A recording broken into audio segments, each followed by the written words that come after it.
So welcome to this broadcast TV, which we have now at the EAU in Madrid in 2025. The subject is on zirconium-girentuximab PET-CT, and I'm happy to share this technique with two colleagues of mine, and they will introduce themselves to you. Charles. Hi, Peter. I'm Charles van Praet. I'm a urologist at Ghent University Hospital in Ghent in Belgium. And I was also a part of the ZIRCON trial that we will discuss today. Okay. So hello, Irene. Peter. I'm Irene Hübner-Resch. I'm from the Medical University of Vienna. I'm a neurologist, but focusing on uro-oncology. And we have experience with girentuximab PET in a few patients right now. Okay. So I'm Peter Mulders. I'm a urologist in the Radboud University in Nijmegen in the Netherlands, and I work with kidney cancer for already more than 30 years, and I'm involved in the ZIRCON study also, which explores the use of zirconium-girentuximab in renal cell carcinoma. I'm happy also to share with you your unmet need in kidney cancer. What do you think is in kidney cancer one thing which is really needed, and what should be implemented? Well, that's a big question, Peter, because we have, of course, localized kidney cancer, indeterminate renal masses. We talk a lot about adjuvant treatments in kidney cancer. I think one of the biggest unmet needs, at least for the moment, is because we can administer pembrolizumab for patients with high-risk localized kidney cancer in the adjuvant setting. But we know that we overtreat a lot of patients. I think there is an urgent need for biomarkers to better select patients who should or should not be offered adjuvant immunotherapy. Okay. And for you, Irene, So kidney cancer for me is like a tumor with various phases. So you have the localized disease, you have small renal masses, you have the metastatic disease with systemic therapy, and you always use like conventional imaging. But I think there should be an option to do like a step further in molecular imaging to better guide your treatment decision in any disease, in any stage of the disease, like in the localized, in the metastatic disease. Yeah, I think for me it's also one of the unmet needs is to better characterize kidney cancer, to better fine-tune your treatment, but also your diagnostic tool on it. And I think everything what is gaining interest these days in general in oncology is to better diagnose on a molecular level your disease. To me, this scan is an example for that. So let's continue with the case to give the audience somewhat more reflection on what's really going on in kidney cancer. And I think, Irene, you prepared two cases which are of interest, and we will go over that and have a discussion on this. So we thought about discussing this topic. Is the best option is to discuss it based on cases. So we prepared two cases, and I'm happy to have the opportunity to present the first case. This is a 75-year-old male. He underwent nephrectomy right kidney in 2009, and the pathology report confirmed a clear cell renal cell carcinoma, a T1A G2 tumor with a Leibowitz score confirming a low-risk tumor. He had annual CT scans at an outside institution and was referred to us with a recent CT report describing a suspicious lesion in the contralateral kidney, described as a Bosniak 4 cyst with 15 millimeters. This was the CT. The patient has a normal physical exam. He has no symptoms. He has an ECOG performance status of 0.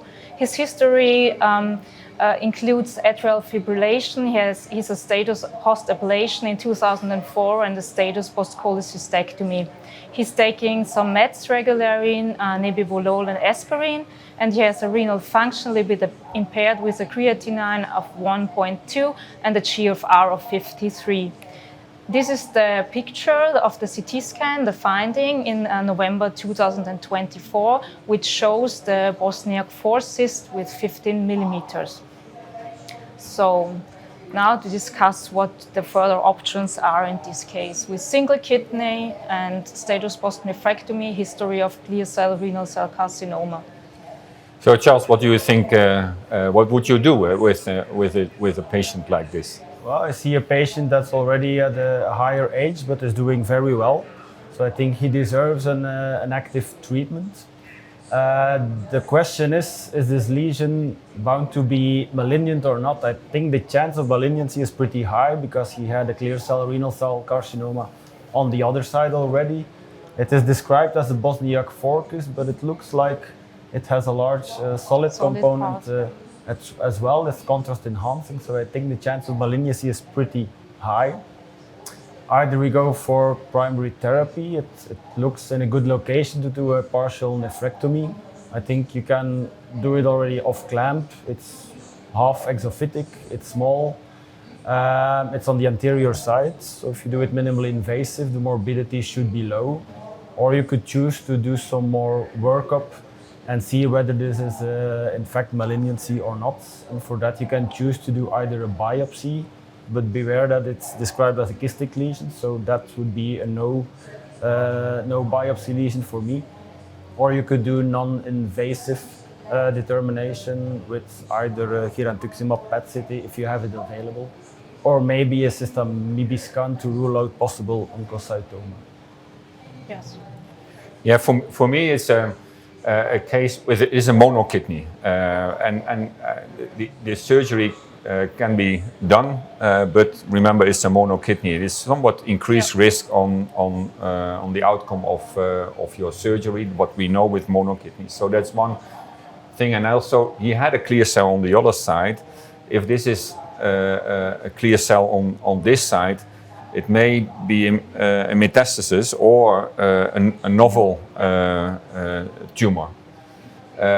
But I have also cases that this is not clear cell, it's papillary. Yeah. And if I would have known that on beforehand, it would change my attitude in a patient who is atrial fibrillation. Maybe you see the patient somewhat more in a comorbid situation. So there is some discussion there, but I agree with Charles that this is something that should be resected or should be more clear what it is. So this patient was lucky. He received girentuximab PET, and the lesion prescribed before in the CT scan, it was CA9 positive. So the patient underwent partial nephrectomy, robotic partial nephrectomy in January this year, and it confirmed ccRCC. So is it expected? Would it change your policy? I think this was to be expected. The finding that the girentuximab scan is positive makes about 99% sure that it is a malignancy. So the question is now, do we treat it or not? Well, it was treated, but should we treat it or not? We have a lesion of 1.5 centimeter. It's a small renal mass. I think you can advocate either a resection. Like I said, the morbidity to resect it is very low if you do it minimally invasive. It's on the anterior side, it's small, the risk of bleeding is very low. I agree it's a monokidney, but the chance to actually hurt this kidney or damage the kidney, or that this will result in a radical nephrectomy, I think is very, very low. So personally, I would resect it now that it is small and you can do it safely. But if the patient would be somewhat more comorbid, you could also, I think, go for active surveillance and just follow up the lesion every 3 to 6 months in the beginning. And if it grows fast, you can still do a treatment, either a resection, or you could also go for a focal treatment, either with SBRT if the gut is not too clear, not too close to it, or with cryoablation or radiofrequency ablation. But I agree that probably as it is kystic, and if the patient is willing and fit to undergo it, a partial nephrectomy is the preferred choice here. Yeah. Yeah, to me, the positivity of this scan is somewhat in your mindset that it is a tumor, because in our experience, all the positive scans had a malignancy. Not everybody a clear cell, but also other tumor types, but a malignancy which tells you that you have to do something.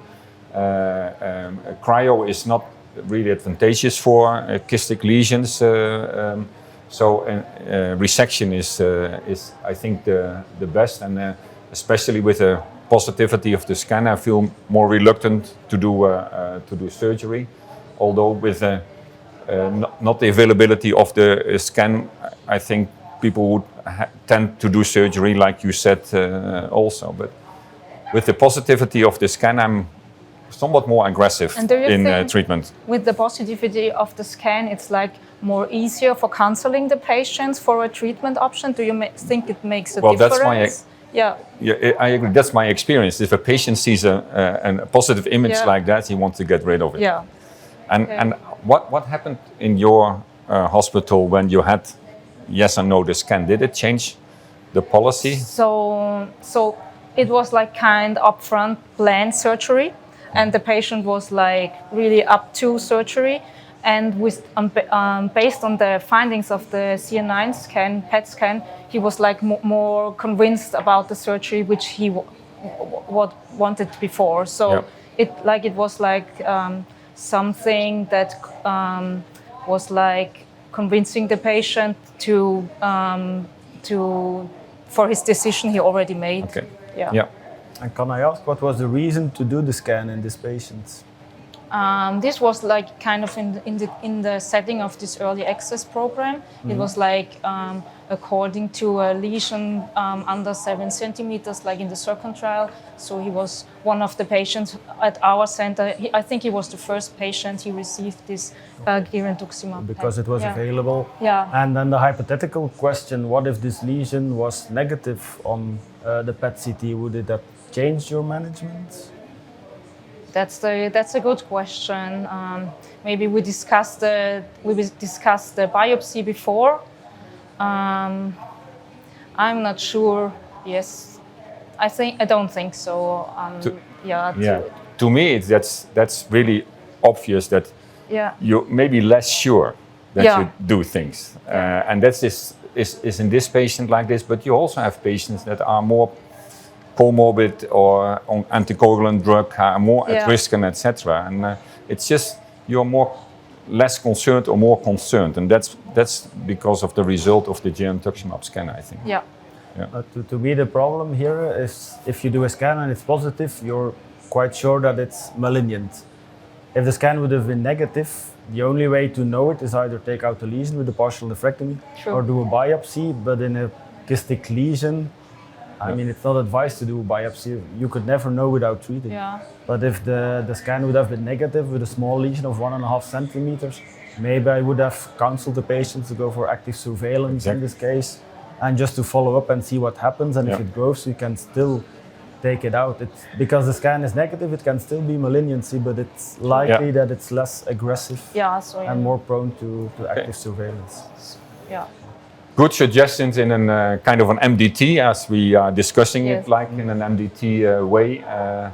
And maybe go to the next case. The next case is a very interesting case. It was a patient, 49-year-old, a male patient. He was referred to our center for second opinion, evaluating of mTOR inhibitors because of multiple renal lesions in a singular kidney. He had an emergency nephrectomy for a bleeding AML in 2017, and the genetic workup did show that the patient had a TSC1 mutation, a tuberous sclerosis, but interestingly, no other manifestations of the tuberous sclerosis. So he's altogether a healthy person. He has an ECOG performance status of 0, no symptoms, a very active man, normal physical exam, hypertension, hyperlipidemia, takes some medication regularly, and has a renal function impaired with a creatinine of 1.5 and a GFR of 53. And he had a CT scan, a follow-up CT scan, which did show 2 lesions on the left solitary kidney, one with around 10 centimeters, one with 1.8. And the discussion was what to do with this patient in a single kidney and 2 new lesions. Yeah, good case, very rare indeed, but interesting. Charles, what would you do? Well, a very interesting case and very rare case indeed. Again, a monokidney. But here, for me, the stakes are a lot higher because you have a young patient, 49 years old. You have not 1 but 2 lesions. It's a patient who had tuberous sclerosis, So you also have to think ahead about the future. He might develop other lesions as well. And he had angiomyolipoma on the other side. So my first question would be, is this again angiomyolipoma or not? It doesn't really look like it on the CT scan. I think a method of determining it very easily is do ultrasonography. And if you see some fat, some white in the lesion, that you know for a fact that it's angiomyolipoma. But if that would have been negative, that ultrasound, here I would go for some further imaging to determine what the lesion is, or maybe do a biopsy to know what it is before going to treatment. Yeah, it's the same with me. I really want to know what kind of histology this is. And there is reasons for a tuberous sclerosis patient that you want to prevent kidney function loss.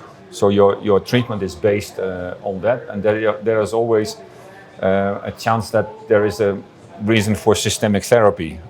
So how can you control that? So yes, I would definitely want to know what if it is angiomyolipoma or other things, but if it is an aggressive tumor, yes or no. So in this case, we were really lucky to have had the option to prescribe a CA9 PET, a girentuximab PET. And it was really interesting because the result was not 2 lesions, but 4 lesions in the girentuximab PET, which you can see here. There was not just a 1.8 and 2 centimeter lesion, but one smaller lesion with 5 millimeters. And if you see it on the other pictures, one additional lesion with around 1.2 centimeters. So altogether, not 2 lesions, but 4 in the girentuximab PET. So now, based on this finding, what would be your further options to discuss with the patient? Because I think the management changes now from like you have 2 lesions, now you have 4, and they are CA9 positive. So other tumors can be ruled out. So what would you? Is it changing your policy before and after the girentuximab scan? Or? Well, yes, because we now know for sure that these are malignant lesions in the kidney. We know that this patient had tuberous sclerosis. To be honest, if we would not have known it in this patient, I would start with germline screening to see if he does not, because he is 49 years old, had 4 lesions, to see if this is not a von Hippel-Lindau patient or something. But with him, we know it's tuberous sclerosis. We know it are malignant lesions. So the question is, what are our goals in the long term? Of course, we want to prevent metastasis from these lesions. We want to prevent the patient from dying from metastatic renal cancer. But like you said, we also want to preserve his renal function as much as we can. And since it's a monokidney, the stakes are very high here. I think there is not a lot of data on patients with tuberous sclerosis. This is really a rare case. But if we can extrapolate like from Hippel-Lindau, personally, in these patients, I would go for active surveillance with very close monitoring, because all these lesions are less than 3 centimeters, and just see what the growth pattern is. If these lesions are stable or very low growing, or very slowly growing, we can just follow up until one of the lesions reaches 3 centimeters or is growing at a rate of more than 5 millimeters per year, and then just treat that lesion. Or if we would go for surgery, for instance, at a certain point, we could treat all the lesions in the kidney. But what we of course don't want is operate these patients and in 1 or 2 years have to go and operate again and so on. So personally in these patients, I would go for active surveillance, do imaging in 3 or 6 months, reevaluate and do a delayed intervention based on growth. And you would do the re-imaging with the girentuximab PET?